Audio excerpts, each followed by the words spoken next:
Okay, we're back, I think, for episode 70 of Powers and Principalities. Am I right with that, Joe?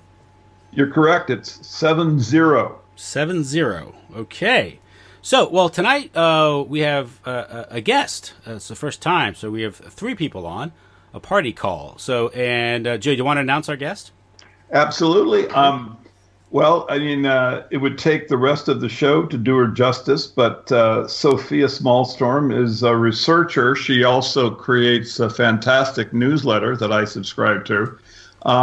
She is a very original thinker, often at the beginning of sort of research into the New World Order. When you see research coming into common understanding, Sophia was, right there at the beginning of it. And she's my very dear friend. Sophia, how are you this evening? I'm fine, and that's very nice that you said so much good stuff about me. I always think I'm just an ordinary person who hops around. I'm kind of like a flea or a grasshopper. I land on different spots and connect dots, and that's really all I do. Well, you do it really well.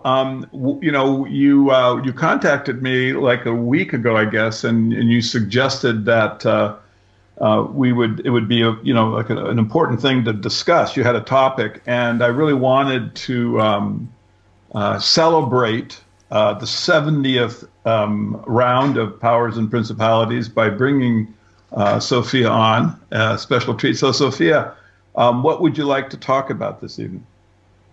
Well, Joe, I called you because I had gotten into the glyphosate Roundup material lately, and I've written about it in 2 newsletters, and I really think people don't understand what really is at stake here and what's going on when we expose ourselves to this ingredient of Roundup, which is called glyphosate.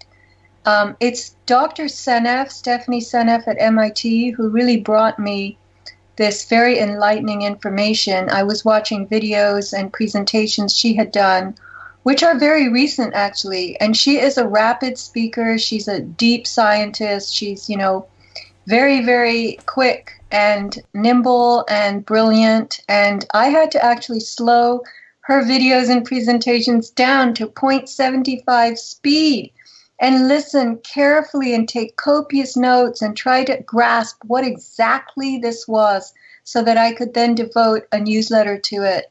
And there was a little bit that I didn't get in time for that newsletter, so I put that in a second newsletter.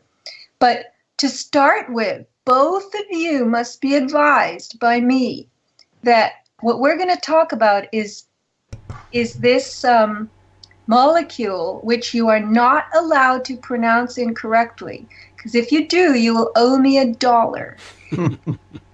And the incorrect pronunciations are glyphosate, or glyphosate, or glyphosate. So glyphosate, glyphosate, and glyphosate are all worth $1 each.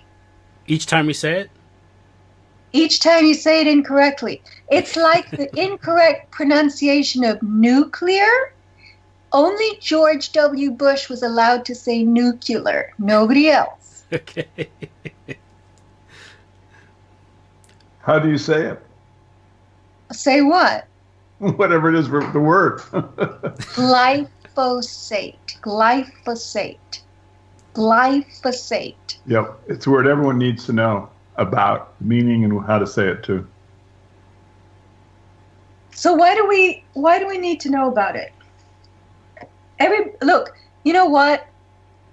Do you think the mainstream has heard about Roundup, even though it's stacked at every end cap in Home Depot? How many mainstream people do you think have heard of Roundup?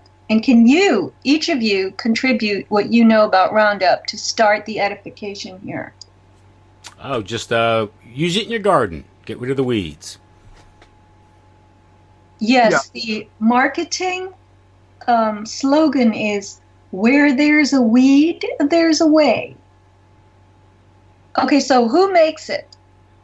Well, Monsanto, I believe, has the patent, don't they? Right. It was originally discovered in 1950, engineered.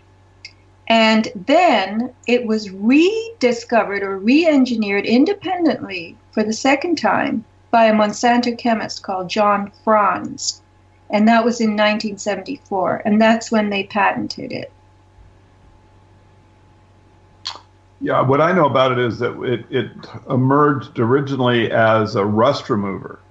They found that it was really good at they were using it on, I think, mostly on ships and industrial metal, large containers that had become rusted, and they would put this oil on it that contained glyphosate, and the rust would come off. And so because basically it's a descaler, in other words, it keeps the metal molecules from binding. That's how it was explained to me. And inside plants, you have what I believe is referred to as the shikimate pathway, which is just the way that nutrients in the soil end up as complex molecules inside a plant or human being. And you obviously, to create these molecules, they start their original core is a metal, which is why we're told that we should have, eat your vitamins and minerals. Minerals being, calcium, iron, magnesium. These are metals, and so you take those things into your body, and then they are basically used as the foundation piece to create more complex molecules. But in plants, if they are, exposed to Roundup, the metals that are, in the soil cannot bind to them, and so then the plant will simply die. As it's been explained to me, and of course I've been, reading your newsletters. You have, this was said to be safe for humans. Because we don't have this particular method of uptaking metal inside our bodies, mammals, but in fact we do. This is the big problem, in that we have bacteria in our biome, trillions of them, and so when you ingest the substance, you end up having a lot less production of these complicated, the bacteria don't participate to the same degree, and then you can end up with diminished sort of capacity of the body to produce things like serotonin, which is the kind of an end result molecule. It needs all these other complicated molecules to be created, and if you don't have them, and you have less serotonin than normal, you become depressed, and if you have past a certain point, you become basically mentally ill and then retarded. So that's kind of a very okay. That's enough, because you already person, right? Many times. Yeah. I don't think most of that was in my newsletter, Joe. I think if you have heard it's a metal remover, a rust remover, that's not something I've heard of. So I'm not going to dispute it at all. But I have learned that glyphosate, which is a key ingredient of Roundup, was first patented as a mineral chelator, which is a nutrient remover, and then as a toxic defoliant for the plant world. So let's just stick with that for now, because that can go into will go into the shikimate pathway that you mentioned, but I don't know that it was a rust remover. That's very interesting. So maybe you're right. But just to put us back on the path to the shikimate pathway, I want to give a few facts about glyphosate. So, first of all, there's Roundup, which is the patented, branded weed killer herbicide that contains glyphosate.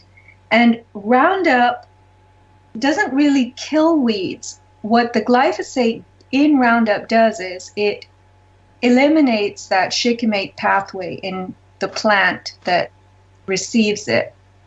And there are these Roundup Ready crops which don't have that problem because they have been given a bacterial gene insertion. So, a synthetic gene insertion. That's a better way to put it. So these are GMOs. Yes. Okay. So first of all, almost all GMO crops and plants are now Roundup ready, almost all of them, which means they're designed to be sprayed with Roundup. And 2 billion kilos of glyphosate, which is that thing in Roundup that knocks out the plant world, the weed world, 2 billion kilos were sold in 2016, and it's just going up. So this glyphosate thing, this molecule, is water soluble, which means it moves around rampantly in living things. Nature's toxins tend to be fat soluble and sequestered in fat. So they're kind of held away from the general circulation because that's water-based in most of biology. So glyphosate came off patent quite a while ago. I read 2007, and then I read another place that it was 2000, and now basically anyone can make it. China is the biggest producer. So now what's really alarming is that 99.9% of glyphosate fails to meet its target, which would be weeds, and that's worldwide. It is not only the most prevalent toxin that we're facing today, but it's in rainwater and air and the food we eat. And its arrival in farming is being compared to the discovery of penicillin against disease. So glyphosate, in the plant world, it inhibits the health of plants because what it does is it stops this thing. This is a metabolic process. This is what Joe was referring to, called the shikimate pathway. And that is an organic chemistry 7-step process that plants have. They use 7 enzymes, each pertaining to a step of this pathway, to make 3 amino acids that are not manufactured in higher life forms. And those amino acids enable the derivation of key metabolites or bioactive compounds that are the basis of other very important metabolic processes. So to make it easy to understand, the Earth's more complex creatures that have higher energy needs have outsourced the manufacture of certain amino acids, which are the building blocks of proteins and also enzymes. These amino acids, some of them are not made in our bodies. They're made by what we eat and what lives in us. So the plant world and the bacterial kingdom have the shikimate pathway, and they use it to make these 3 amino acids that we then get from eating plants and from housing all these trillions or quadrillions of bacteria. So we don't have a shikimate pathway. We cannot make these amino acids ourselves. We have to kind of import them. And for that reason, the biotech industry says that glyphosate is safe for humans because we don't have a shikimate pathway, so it can't shut that down in us. Okay? So the 3 amino acids that the shikimate pathway produces that are then given to us thanks to plants and bacteria are phenylalanine, tryptophan, and tyrosine. And we have heard of tryptophan. It is something that was, there was a whole drug scandal, lawsuit scandal about it. I guess it was 20 or more years ago. It is the precursor of serotonin, and it is one of our promoters of sleep. So without tryptophan being available to us, we become insomniacs and our aggression levels rise. We have bigger appetites and we crave carbohydrates and we succumb to depression. This is what Joe was talking about. It sounds like modern America. Yeah. That's exactly right. That's what I thought when I read this list of things. So amino acid, phenylalanine, is highly concentrated in brain and plasma. It's a pain reliever, and it's a precursor of certain neurotransmitters like adrenaline. So adrenaline allows our sympathetic nervous system, that's the fight or flight nervous system, to respond to stress quickly and properly. And so without phenylalanine, we don't have the proper cardiac output, blood pressure, and blood glucose related to stress response. So we don't have the proper physiological stress response. Namely, we don't care. We become disaffected and zombie-like. Does that sound like humanity? A good portion of it. Yeah. So then the third amino acid is tyrosine, and that too is a precursor for neurotransmitters like dopamine, norepinephrine, and epinephrine, which is adrenaline. And it's also a precursor for hormones and also for certain biopolymers. So these three amino acids, when we don't get them, certain other things fail to happen. But what is even more threatening and awful is the fact that glyphosate is built exactly like the most simple amino acid that we do manufacture, and that's called glycine. And glyphosate and glycine are almost identical. In fact, they're so similar that the body mistakes one for the other. So the difference between glyphosate, which is man-made, and glycine, the simplest, most basic, most sleek, most compact amino acid, and that amino acid gets folded into all kinds of proteins. It's the most ubiquitous, prevalent, basic building block of proteins, this glycine, right? And glyphosate looks almost exactly like it, except for the nitrogen atom. In glyphosate, the nitrogen atom it's like bigger. It has what they call a methylphosphonyl chain. It's hard to describe, but it's overpacked or overstuffed. So let's just make it a visual. Imagine a sleek, little, beautifully designed compact car straight off the assembly line. Perfect. That's glycine. Now, picture the exact same car, looks the same, except that one door is sticking out and is open. It's stuck in that position. That's glyphosate. So if you were to take the compact car with the door open that can't close, and you were to drive it around, it would not be good. It would swerve, it would be unstable, you would hit things with that open door, you would not be able to fit into parking spots, you might have collisions, you might hurt people, you might destroy or damage property. That's what happens when glyphosate is mistakenly incorporated by the body into its proteins. That's called protein synthesis. And that glyphosate molecule built into our proteins are the structural components of our tissues. That glyphosate. 2, 3. Okay, we're back. We're cut off. Sorry about this, Sophia. You were saying? Yeah, so imagine the compact car with the door sticking open. Imagine driving that around. It wouldn't work. You would swerve, it would be unbalanced, you would hit things, you would hit people, you would cause damage to property, you wouldn't be able to fit into a parking space, it wouldn't go fast, the wind would strike it and buffet it. So that's what happens when the body mistakes glyphosate for glycine and starts to synthesize that molecule into its proteins instead of glycine. Those proteins will crash and bang and smash things and malfunction.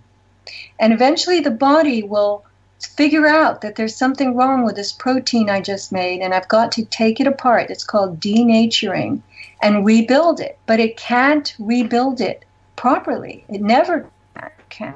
If it's using glyphosate. Is this similar? So then it might try. Is this similar like estrogen mimickers? Yes, Okay. the estrogen mimicry is similar. See, the body is only used to identifying, and it does it very speedily, the molecules that it's accustomed to using, that are natural. And when prefab synthesized man-made molecules enter the picture, if they are close, and for instance, mass and the electromagnetic charge, the body says, okay, this has to be such and such. And those molecules then fit onto the receptors on the cells for what the body should have been looking for. So that's exactly what happens with plastics whose molecules are formed very much like estrogen, and they're called xenoestrogens or estrogen mimickers. So yeah. So we could say glyphosate is a glycine mimicker. Would that be accurate? Okay. Yes, it mimics or masquerades. In fact, it's identical except for that one nitrogen that's overpacked and that sticks out. What do you think is going to be the long-term effect of use of this molecule in our foods and in our environment? Well, what's happening, Joe, is that not only are we synthesizing glyphosate in proteins, but so are plants. The appearance of, for instance, gluten. Everybody has heard of gluten allergy. It's not really allergy. What is happening is when you eat GMO crops, or let me just mention this, that glyphosate isn't just used in the Roundup Ready world. It's used as a desiccant or drying agent on a ton of other crops because it starves plants of water. That's another one of its talents. So when farmers, who aren't even GMO farmers, they buy glyphosate and they will spray it all over crops that they're getting ready to harvest because it dries the crops out. And this is used on grain crops, rice, barley, oats, wheat. They desiccate the grains with glyphosate. Then they cut them and harvest them because it's easier to harvest them when they're not all plump and moist and full, when the fibers are dried out, and then they can also fit more in transport trucks. So they do this to the bean world, to, chickpeas, garbanzo beans. They do it to lentils. They do it to kidney beans, white beans, all the different beans, black-eyed peas. They do it to sugarcane and sugar beets. And so what's happened is the stuff that goes into our food production, what we call the core crops, and they produce a lot of junk food, processed food, and pre-cooked or pre-treated food. So breads that you buy, stuff. Potatoes, they put glyphosate on as well. All these foods contain this amino acid that's in a protein, because gluten is a protein that the body can't do a thing about. So when you eat these foods and you receive gluten in your digestive tract, the body goes, I can't break this down. It can't break that glyphosate down. And so what it does is it produces another protein called zonulin. And zonulin tells the gut wall, the membrane, closes your entire digestive tract. It tells that membrane to open up, and it draws water in from the bloodstream to ship that glyphosate and gluten out. And that's called leaky gut. So when you have leaky gut at the wrong time, your gut should only open up, that gut wall should only open up when everything is broken down. It's an intelligent membrane, and substances are ready to be passed out into the bloodstream on the other side, because there's blood vessels on the other side waiting to receive these properly addressed nutrients so they can carry them hither and thither and deliver them where they're needed. But when the gut wall opens up early, which is called tight junction failure, then you get the passing through of undigested materials, not properly addressed. And they enter the bloodstream, and that's what causes autoimmune issues. Because now your body says, what's this? Oh my God, it's not supposed to be in the bloodstream. And your white blood cells start to produce the antibodies, and that's how you get autoimmune disease and what we call allergic reactions, right? So we're not allergic to gluten. It's just that we can't process it because it has this foreign amino acid in it. And so when these proteins get into our body and they come with this foreigner, glyphosate, that glyphosate molecule starts to be used when it's in the bloodstream because it's gotten out thanks to leaky gut. It starts to be used by our tissues. Now, for instance, we have a very prevalent tissue called collagen. It's in our bones and joints. It's a protein. And when you have glyphosate being built into your collagen, then your joints and bones start to, all your cartilaginous tissues start to fail and they start to degenerate. And we have had exactly this going on. We've had massive joint replacement and degeneration. We've had digestive disorders. We've had arthritis. We've had all kinds of failures, chronic fatigue, kidney failure, neurological diseases like ALS and MS. We've had constipation and gut failure, which is because of the protein myosin that tells muscles how to contract. So this escalation of this huge host of modern ailments has run neck to neck, parallel, perfectly, the introduction of glyphosate into the food chain, which really got ramped up in 1998. Yeah, I couldn't agree more with your concern, and I want to thank you for the explanation. That's I hope everyone takes that to heart and tries to adjust their behavior accordingly. I'm going to ask a few questions about how to do that in a second, but I just wanted to give a little personal anecdote about this. The modern medicine practitioners don't really address the kind of biological damage that this stuff does. I have a family, an in-law, and I mean, he weighs like 500 pounds. And, you go out to a restaurant with him and he'll order a bunch of food, but no gluten. I mean, and he goes, yeah, I'm gluten intolerant, and that's the problem. And this is basically his doctor, AMA, giving him this advice. And I go, John, buddy, you weigh 500 pounds. I don't think not eating, the spaghetti is really going to help here. You need a different approach. So it's interesting that the first thing I would point out is that to get some way to move forward in a better direction in terms of your own health, you can't really look to what I have seen anyway, sort of classic AMA practitioners, because they just don't have a clue about really the chemical, the toxicity. I mean, they don't really even advocate organic food in general. So, Sophia, first of all, what should people be aware of as far as their own habits that are destructive? And then can you give us some suggestions as to how to move in a better direction, what people should be trying to do with their nutrition? Yeah, I mean, all this dismays me in a very deep way because, first of all, you can be very controlled about what you eat. You can do organic, which really helps. You can do non-GMO, which really helps.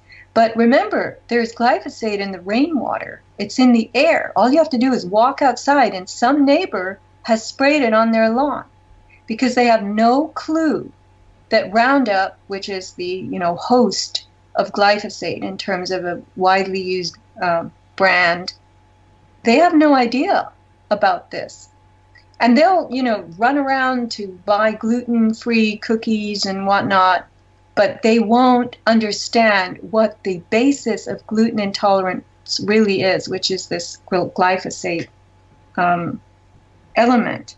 So one thing you can do, the product Restore, which I know I introduced you to, Joe, that is a very good way to control that tight junction network in your gut wall. And I've been using Restore. I was just flabbergasted when I heard about it. It's available on my website, avatarproducts.com. And if you buy it from me, you get a free pump. Pumps make it very much easier to use the bottle. But Restore closes the tight junctions within 16 minutes of taking a teaspoon of it. And it will keep that glyphosate from getting into your bloodstream. Because the second you start intaking glyphosate, within 16 minutes, your junctions open and the glyphosate starts flooding out into your bloodstream. So using Restore before you eat, they recommend a teaspoon before each meal. It really helps, and it helps in all kinds of other ways. There's a massive amount of health positive governance that it does, and regulating the tight junctions is just one thing it does. But I have to say, if you're going to take anything, take Restore. So Restore is my very big, thumbs up, green light. You can really control. In fact, Dr. Zach Bush, who sort of was the brain behind Restore, he says that you can begin to eat gluten after 3 or 4 weeks of using Restore. So that's kind of phenomenal to me, but that's his claim. The other thing that I discovered a little later than my first newsletter, but I was very overjoyed to discover this. This is another presentation that I watched by Stephanie Seneff, and these presentations are on my blog, sophiasmallstorm.com. You just have to scroll down. Dr. Stephanie Seneff is a computer scientist at MIT, but she has gotten into a lot of biological research as well, and she's very, very, very brilliant. And she started to suspect that glyphosate was a player in a lot of modern disease, including autism and Alzheimer's. And the later presentation she made, after letting us know how glyphosate is an imposter for glycine, was that there is a molecule known to us that does denature or take glyphosate apart. And it is an oxidant called chlorine dioxide. So here's how the body works. The body, we've all heard about antioxidants. Everybody says you have to eat foods that have antioxidants because antioxidants neutralize harmful agents in the blood, in the cells. Well, antioxidants have their place alongside oxidants. The body uses oxidants that it obtains, and it makes oxidants to bash and smash up molecules that it has to break down. So you use oxidants to break things up, and you use antioxidants to neutralize the oxidants. And it all has to do with how many electrons each kind of molecule has. So that might get into a little bit too much depth for us. But chlorine dioxide is an oxidant that can break down glyphosate. And Dr. Seneff says it's the only thing she's ever heard of that can do it. So how do you get chlorine dioxide? People have heard of the product MMS, not MSM, MMS. I think it's called Miracle Mineral Supplement, and it was popularized by a man called Humble. And MMS has been basically run out of America. You cannot manufacture it here, and you cannot sell it here, but it is shipped from abroad. You have in making the MMS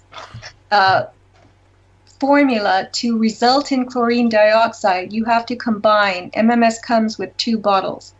A sodium chlorite is one liquid in the kit, and citric acid is the other one. And you combine them according to the instructions, and you get chlorine dioxide.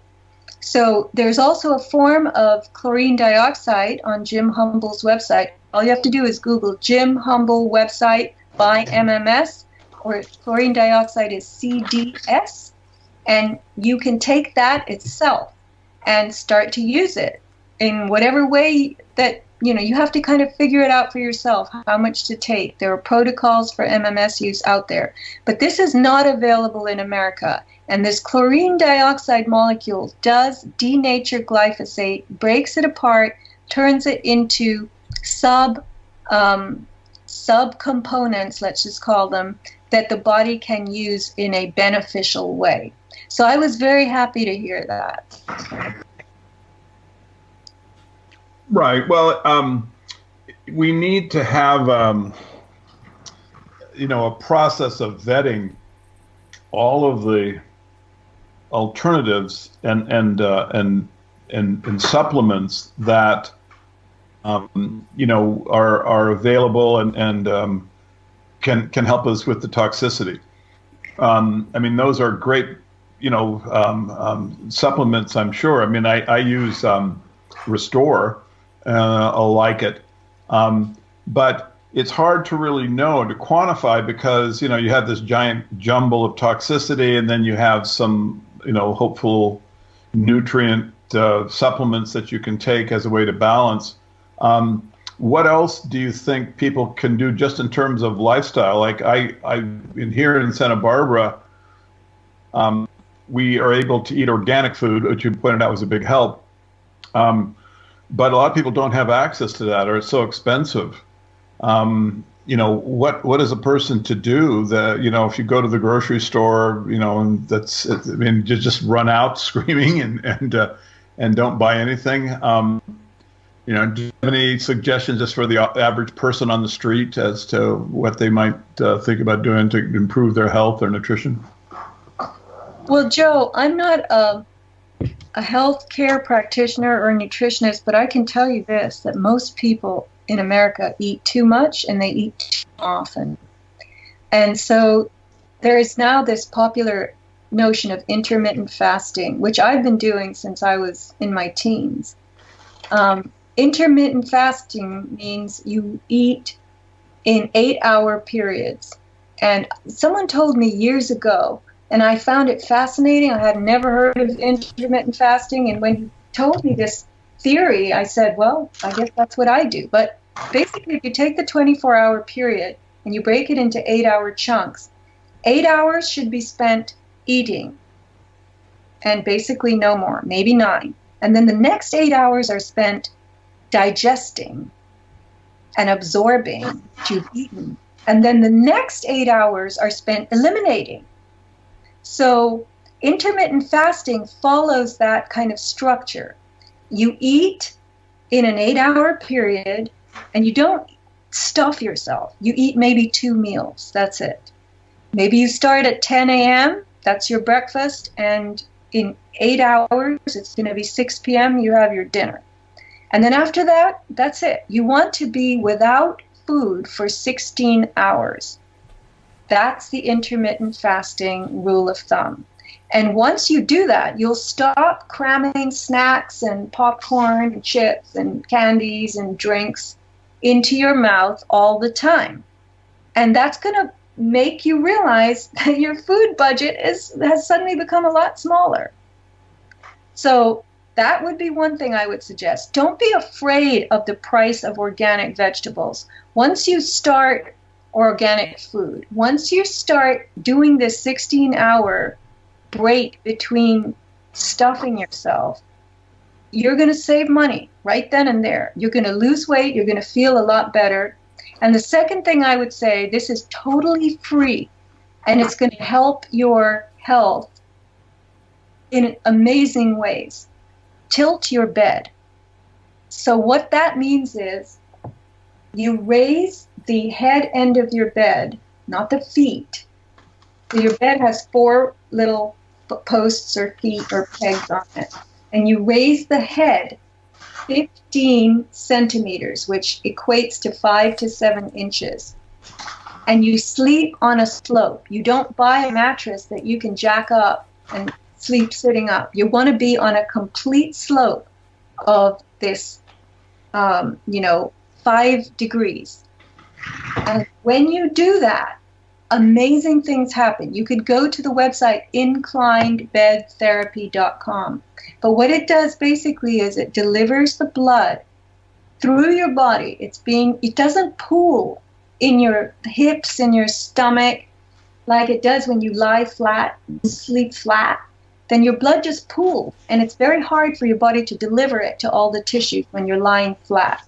So when you're lying at a slight tilt, it's delivered beautifully, and that kicks off the venous return. So Inclined Bed Therapy gives you the physics of this, inclinedbedtherapy.com, but the testimonials are amazing. One paralyzed person got up and started to walk after a stroke. It apparently addresses the varicose veins issue, digestive problems, circulatory problems, sleep apnea, respiratory problems, asthma. I mean, anything you can imagine is enfolded into the long list of things that tilting your bed has the potential to correct. Interesting. What do you think about 5G? Oh my God, that was right out of left field. Yeah, I'm just wondering. It's a big deal here in my hometown right now. Some people are complaining finally about the onset of it. So 5G is the millimeter wave technology. They're claiming that the frequencies that they have supplied telecommunications to us on are crowding up the 3G and 4G.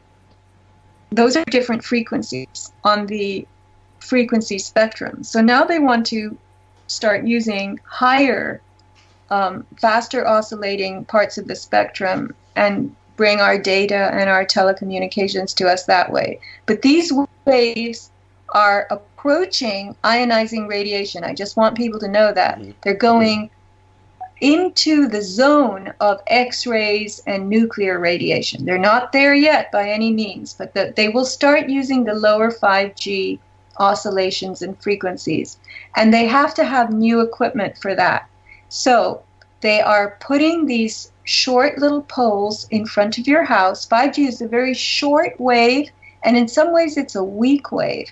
It doesn't have the capability to penetrate successfully through walls and glass. Even trees will block it. So it has to be at very close range to a receiver. So here's the key.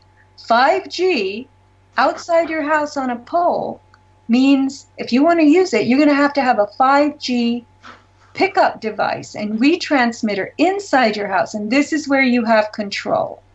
If you don't get a 5G retransmitter, then 5G is not going to be in your house. So what they're doing, for instance, Fullerton, California, is a template city for wireless experimentation and plans. And I watched a video where the city council of Fullerton was told, I think this was by somebody in the telecom industry, or maybe it was some other public official in Fullerton who had been advised by somebody in the telecom industry, but he was announcing a new form of wireless transmission coming soon. And he said, we have to place these short poles in front of each house, but we don't have enough poles. So people have to sign up quickly to get their own pole. Otherwise, they will have to share with a neighbor. This is how they're going to get everybody to sign up for 5G, which will then be at your initiative and request, which will then potentially hold them harmless from any liability having to do with health issues. Didn't, back in the 1990s, didn't the telecommunication companies commission a study on the health effects of wireless communication, and the results they got back were, well, problematic, and they just decided to ignore it? That was cell phones. That was George Carlo, his book about hazards in the wireless age. cell phone hazards in the wireless age. Yeah. Yeah. But that was so far back, you Yeah. know, Tim, that was before 4G. 4G is a generation. You could call it it's a frequency width on the spectrum. And 5G exceeds that. And there have been no studies whatsoever done on 5G and health, and biological health. It's greater rapidity, the oscillation, which means it's going to, I guess, it jumbles the cells, so your cells can't repair, and that, of course, from that you get things like cancer. Well, what all the radio frequencies do is, you know, we are heavily piezoelectric. I would say we are totally and utterly piezoelectric. And nobody talks about this. I'm alone in the wilderness, calling to everyone about piezoelectricity in the body. So piezoelectricity is nature's form of wireless energy. Mm-hmm. And it involves two forms, two substances. One substance, crystal, which is the medium through which two forces can travel and be generated from each other on either side. So basically, if you put a frequency through or on a crystal quartz, for instance, but certain metals can perform the same way. If you put a frequency on a crystal, the crystal will generate a voltage in response. And if you put a voltage upon a crystal, it will generate a frequency. And this is how your biology works, exactly this way. So the exterior of the cell is full of these little openings that are called voltage-gated channels. And when they are hit with frequencies, voltage is generated and these openings open. And so when radio frequencies hit your cells, they open up these voltage-gated channels, and then calcium ions flood into the cell, way more than the cell wants to allow. And then they rob electrons from the cell. They affect the cytoplasmic charge, which has to be negative for the cell to do its work, because the calcium ions are all positive. And they basically neutralize the charge in the cytoplasm of the cell, and then the cell can't do any housekeeping or maintenance, and it starts to die. So that's how the radio frequencies affect your cells in terms of electrophysics. And you can't have them. So if they had, told people about wireless technology and they'd fully informed them on the effects that it could, you could have instant communication where you go, but it might give you cancer 5 years later. They might not have sold as well, right? I mean, it's like if they had said, here's this neat little gadget, but it's going to result in you being monitored everywhere you go and everything you say and everything you virtually think. It's not a good selling point, but you sell it in terms of communication and entertainment and these things. So that's these things. The consumers aren't being informed in these and properly informed. Right. Well, the way you can really see that 5G is just going to be monstrous is that, as far as I can tell, there just aren't any studies at all. I've been trying to find any kind of longitudinal or just whatever sorts of studies of the health effects of this thing. Where are they? I mean, the idea that you can change the kind of frequencies around a living organism to the degree that this thing is going to do, and not test it really thoroughly is, I think, just very suspicious. Yeah. All right, I'm going to tell you guys a story of a friend of mine. I was shocked when I heard this the other day. I've known this friend for many years. I've cautioned her about all kinds of things. She's using Restore. I just now told her about glyphosate because her joints are rotting out. She's had 2 hip replacements. Her shoulder is going. She's losing muscle mass. All kinds of things are happening to her. I've got her on iodine. She uses magnesium. She's a mainstreamer, okay? She's not like us, but she's listening. And I have told her about radio frequencies for God knows how many years. And she has finally started to listen. She's sleeping with her phone in airplane mode. She asked me recently how to disable a wireless router at night while she sleeps. She's considering tilting her bed. But I've told her about 5G. It's coming. It's going to be terrible. Don't do it, blah, blah, blah. So what does she tell me? She has a rental property, and somehow she was sent some kind of a form where she had to check what kind of service she wanted provided to the rental property. And the form said 4G, and then it said 5G faster. So she checked 5G.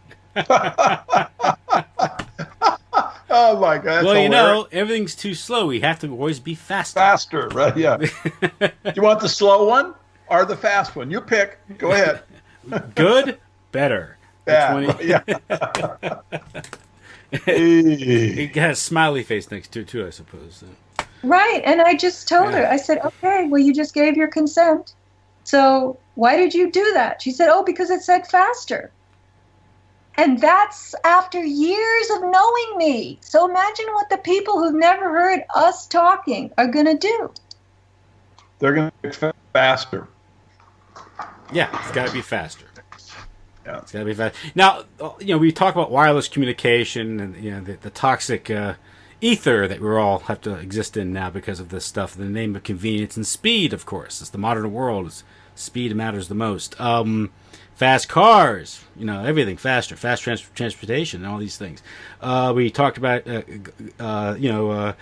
glyphosate and how it destroys the ability, or it destroys the nutrients in the plants that we need for our enzymes, for our chemical reactions, which make us healthy. In these things, these are toxins, and also how it destroys the gut lining, and this leads to a leaky gut, and this leads to a whole host of health problems, long-term health problems, even autism, lower IQ, all types of digestive issues, swelling, all these things. But of course, the medical community is there to have some drugs to treat all these things, of course, symptoms in these things. But, from what I gather from all of this is this isn't, from your presentation, what you said is I gather that a lot of driving the glyphosate thing was of course, industrial farming. You can say, well, this is greed, mass production, lower priced food and these things. But you're right. We probably could afford to pay more for food and less on health care. That's the, we don't realize the more you pay for food, the less you pay on the other end with health care. Is there an agenda here? Is it more than just... Yeah. That's the, I think, the other side of this is the agenda. There's a depopulation, anti-human agenda afoot here. Right. Okay, so the GMO crops are, let's call them Frankenplants. Mm-hmm. Right? And Monsanto wants to spread glyphosate and GMOs as far as it can, because as the plants that don't have it die, they don't have the GMO ready gene, they will die. And so all the other plants can have the GMO ready gene. Mm-hmm. And this is all licensed, right? Remember, the Frankenplants you pay for on an annual basis. And the rest of the natural world will get a plant version of AIDS. This is what glyphosate does. It gives the plants a condition similar to immune deficiency, basically, because those amino acids, phenylalanine, tryptophan, and tyrosine, they are part of the plant's defense system. So what Monsanto, which is now Bayer, we lost the name Monsanto because it merged with Bayer, B-A-Y-E-R, from Germany. So they will insert a genetic code, a modified genetic code, into not just plants, but possibly other life forms as well. So I wrote to Dr. Seneff and I asked, what are the Roundup Ready plants like? Do they have a shikimate pathway that helps them to survive? And she said, yes. She said, these plants already have a version of the shikimate pathway in their genome. What is added is a second EPSP synthase gene from the bacterium, which they discovered by accident. Some bacterium had figured this out, and it mutated and it changed one of its internal codes for glycine to a code for alanine. So that bacterial form became immune to glyphosate. And the scientists found this and they went, oh, wow. And so they decided that they could convert the code for glycine into a code for alanine. and inject that new code into crops, which is exactly what Roundup Ready crops have. They have a synthetic insertion to modify their genetic code, to tell them not to use glycine ever, but to use glycine instead. And it changes the plant somewhat, but it doesn't, it doesn't do damage to it. So they're going to do that to us. This is my prediction, that they will offer us the end-all, ultimate solution to something horrible like rheumatoid arthritis, horrible degenerative conditions, horrible autoimmune conditions. They'll say, look, we'll just give you this synthase gene code. We'll inject you with the order on the level of your DNA to substitute glycine for a different amino acid, and you're going to be fine. Yeah. Faster. Yeah, and so basically, if you were eating non-GMO food, healthier food, and weren't being poisoned to begin with, you wouldn't have this condition. But they create this condition, then they're there with the wonder drug and take credit for it, and also charge a hefty price for it, I imagine. But the idea, you asked for the agenda. Yeah. We will be Franken beings ourselves. We will be genetically modified, because that's what that is. Yeah. Yeah, once it starts, then we'll start to slowly, the bottom half of us will turn into something like a seahorse, and, we'll be pets. Yeah, so it's, obviously the population needs to really wake up quickly. What would you suggest politically can be done? Anything? Other than our shows that we do, and what would you, if there's someone out there that really wants to try to be useful, in opposition to this, is there anything politically you can recommend? Well, the biotech world is just constantly going to maintain that humans don't have the shikimate pathway, therefore glyphosate is safe for them. Yeah, but but you need plants with the shikimate pathway to get the nutrients you need, so you do function. It's it's like, wait a second. Yeah. This is why your mother told us to eat your vegetables. Right. But go ahead. I'm sorry, Sophia. Well, Tim, you're right. But the question is, how can you get people to care? So I was invited to a little gathering of mainstream people. It was a pancake breakfast. And gluten-free pancakes, all organic, all of this. And the owners of this venue wanted me to talk about glyphosate because they had just read my newsletter, and they figured we do this, little event every month, a pancake breakfast. And why don't you tell the people in attendance about Roundup? That's the question. Who's heard of Roundup? So let's say there were 30 people there eating pancakes. 2 people raised their hands. 2 people heard of Roundup. I asked, how many people know what glyphosate is? 0. And then when I tried to explain what I've just explained on this show, and I did it in a much more easy way, everybody glazed over. They just started stabbing their pancakes, wolfing them down.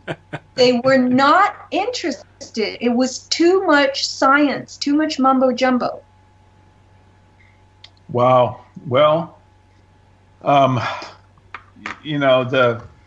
thing that amazes me is the percentage of children that are really profoundly ill. Mm-hmm. Obesity, diabetes, Crohn's disease, and of course autism.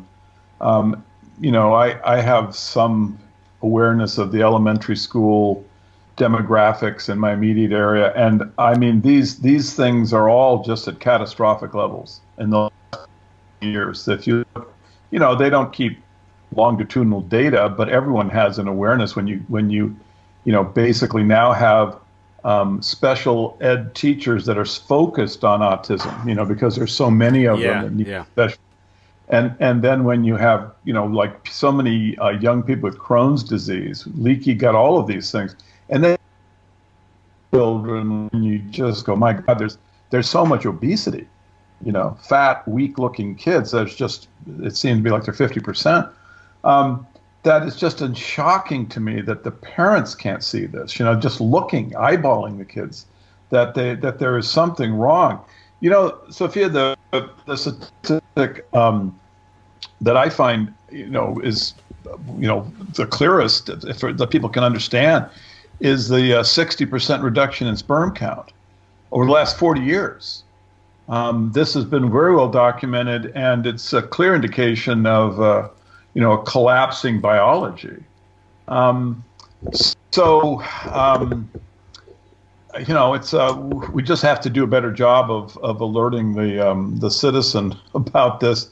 In my own circumstance, I've been lucky because my wife is very focused on nutrition, and had that as just sort of one of her things she was interested in. So, I've been eating organic broccoli by the ton for the last 35 years. And I think that that really has benefited me.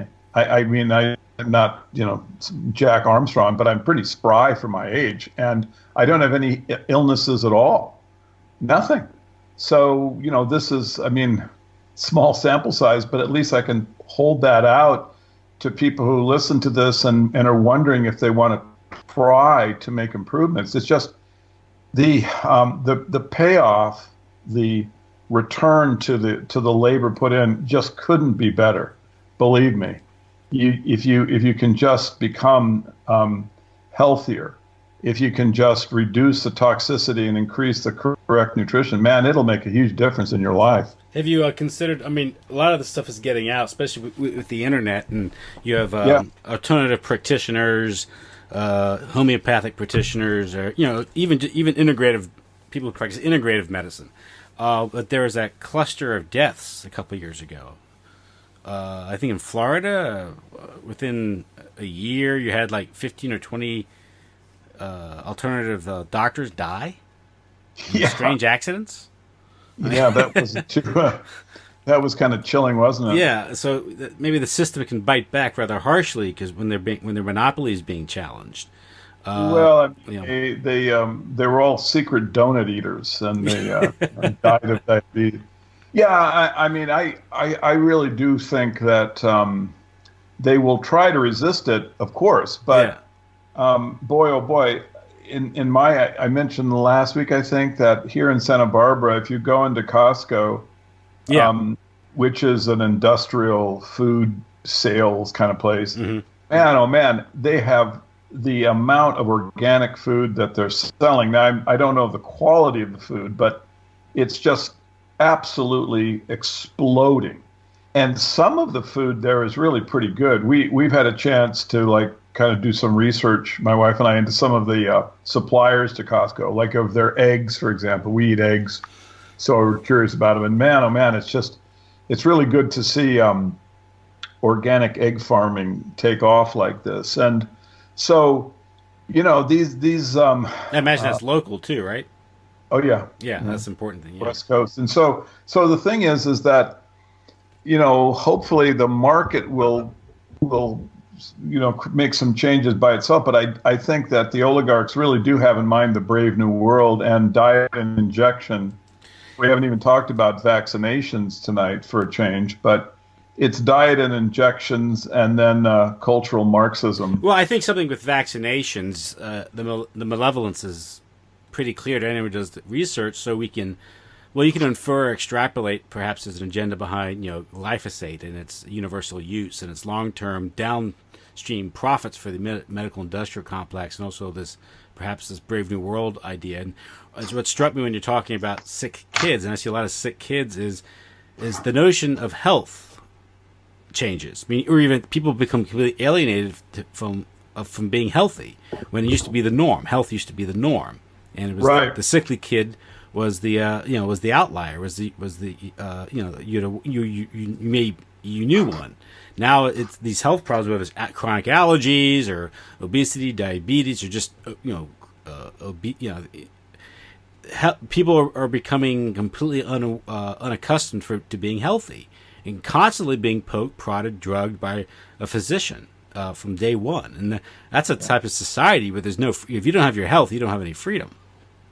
You know. Yeah, that's a good point. Is that this really is, I think, the first kind of chain link fence around someone's spiritual freedom is this, that they're sick, or weak.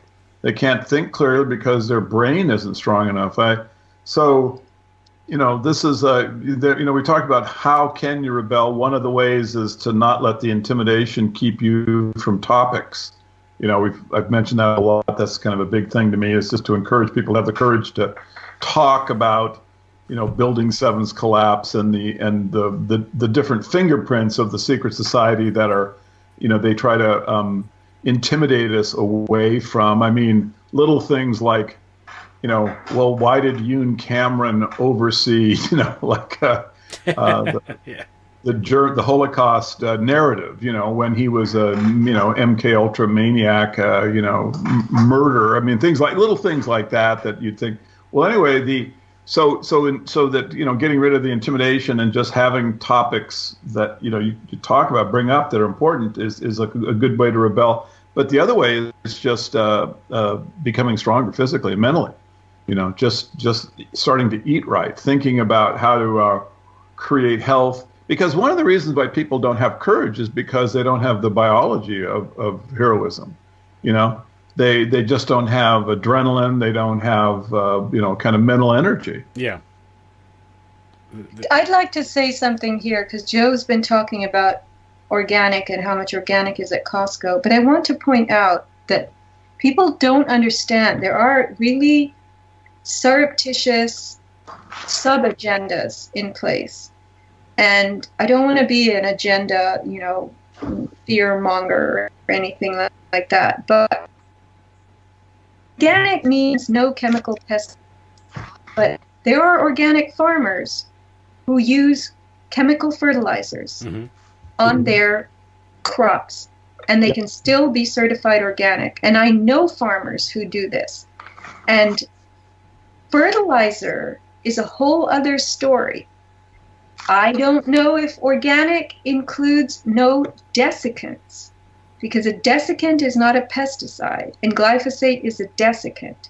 So in the state of California, Joe, you are allowed, as a certified organic farmer, to use up to 250 chemicals on your plants and crops that you grow in the form of fertilizer. Yeah, absolutely aware of that and couldn't agree more. There are certain things we'll buy at Costco and others we won't. I mean, we won't buy anything in a box, and even like fruit and things, and if we don't know basically where they come from, we're not interested in them. We buy from we have food from two places. One, we grow our food. We have a citrus orchard and 3 raised beds and honeybees and things like that. So we try to do in a small scale, our own crop production.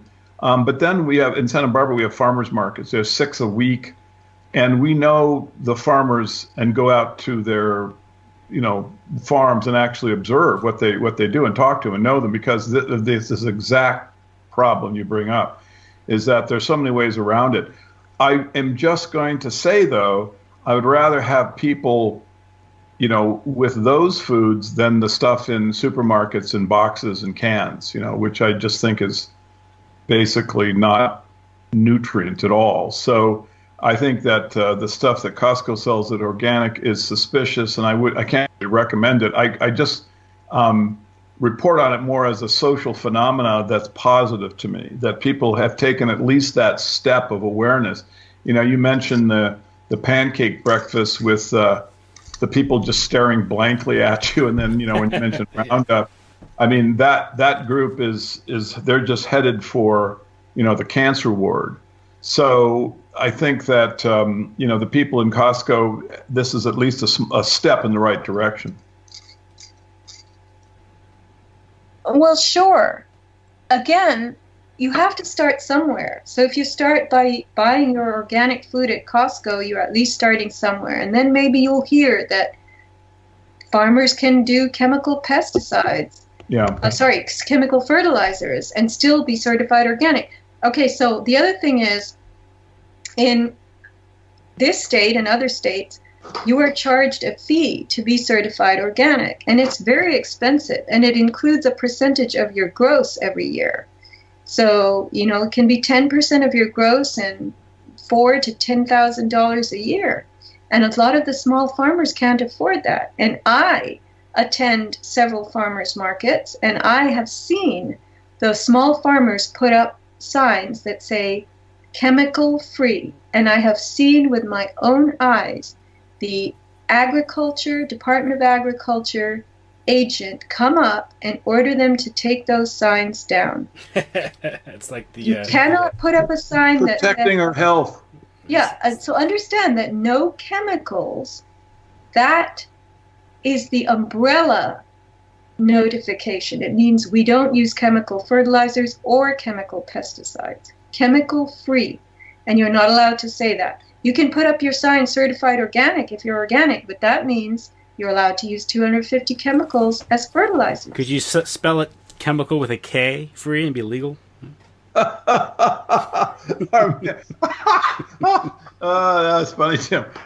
Yeah, or maybe an asterisk. That way the kids in the public school could understand it. I'm just looking for a loophole. I mean, when they send SWAT teams after way, to get it past the bureaucrats. Yeah, they send SWAT teams after raw milk,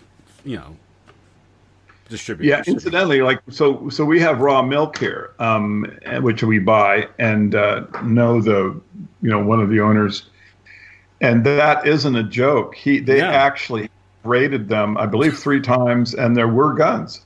They actually, they had some They actually came into a farm, a dairy farm in California with weapons because there was some complaint. And he said it was just obvious intimidation, that the idea of, this particular farmer is so fastidious about cleanliness and things like that, that it's just preposterous, but they will intimidate. And, so informed citizen and informed grocery, buyer, it's kind of one and the same thing at this point. Yeah, and they'll send the SWAT team in just because so many government agencies now have a SWAT team, included in their budget, and whether it's intimidation, they just need to roll it out every once in a while to maintain the funding. So at Santa Barbara, we have a fascist mobile. We've got this giant. I mean, it looks like something you'd see in Iraq. It's this huge kind of tank-like thing. It doesn't have a barrel on it, but it's built like a tank. And it doesn't have treads. It has these huge tires. But basically, it's for breaking open doors. I mean, buildings to go into. Mm-hmm. And I mean, why would they need something like that in a residential community? Where jaywalking is the big problem. But it's about intimidation. And so this is. This speaks to the fact that we just can't let them shut us up. Yeah. A while back, you remember, Sophia, I interviewed you about the drug war and how it has escalated just to maintain funding. And I think you discussed the case of the pharmacist out there who was a vandalism charge escalated to a charge. He was operating a drug lab out of his house because he had precursor chemicals in his house, which any house has, especially if you're a pharmacist. But this served the interest of the local police department because once they were able to shut down raid a drug lab, this was a notch in their favor, and they got more funding. Right. That was actually an optometrist. Optometrist. Yeah. Who had an interest in herbology, and he had some powders deep in the back of his closet. He was into natural healing, as his wife was studying natural practitioner, taking natural practitioner courses. She was a nurse. Yeah, the Dortch case. Mm-hmm. That's all part of commerce and contracts, the militarization of America, the police state. You must perform raids, and you must either plant evidence or find things that you claim are, suspicious and criminal, and then you get a tank, and you get dogs, bomb-sniffing dogs, drug-sniffing dogs. You get uniforms, you get boots, you get guns, and you get to have more fun at work. Mm-hmm. Yeah, well, Oh man. Okay. Well, there it is. Works. Laid out for us to do and to accomplish. Joe, would it be powers and principalities if we didn't digress to some other topic during the conversation? Exactly. This is what we're thinking for. So, Sophie, I really want to thank you for coming on and sharing your wisdom with us. It was great. I will talk to you shortly. And Tim, thank you, buddy. It's always it's the high point of American culture when you're able to take to the airs. This is like where the rebellion really is. So thank you for helping us all see things more clearly. you're certainly welcome. Joe, you have a nice weekend. Sophia, thank you. Okay. Bye-bye, everybody. Talk to you soon. Bye-bye. Bye. Thank you. Good night. Bye-bye.